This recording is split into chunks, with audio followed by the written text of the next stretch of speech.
എനിക്കിവിടെ മനസ്സിലാകുന്നത് എന്താ വെച്ചാൽ, ഈ ഒരു നോ കോൺടാക്ട് സിറ്റുവേഷന് ശേഷം ആ പേഴ്സൻ്റെ ജീവിതത്തിൽ ഒരുപാട് മാറ്റങ്ങൾ ഉണ്ടായിട്ടുണ്ട്. നല്ല നല്ല മാറ്റങ്ങൾ ഉണ്ടായിട്ടുണ്ട്.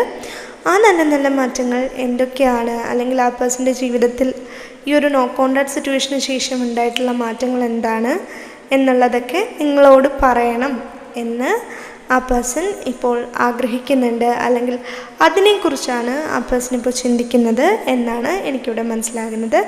അതായത് ആ ഒരു മെസ്സേജാണ് എനിക്കിവിടെ ലഭിക്കുന്നത്. അതുകൊണ്ടാണ് ഞാൻ പറയുന്നത്. നിങ്ങൾക്ക് ഈ റീഡിംഗ് ഇഷ്ടമായിട്ടുണ്ടെങ്കിൽ ഈ ചാനൽ സബ്സ്ക്രൈബ് ചെയ്യുക. നിങ്ങൾക്ക് പേഴ്സണൽ റീഡിങ്സിൽ താല്പര്യമുണ്ടെങ്കിൽ ഈ വീഡിയോയുടെ ഡിസ്ക്രിപ്ഷൻ ബോക്സിൽ ഞാൻ ഇമെയിൽ ID കൊടുത്തിട്ടുണ്ട്. അപ്പോൾ അതുവഴി നിങ്ങൾക്ക് കോൺടാക്റ്റ് ചെയ്യാവുന്നതാണ്.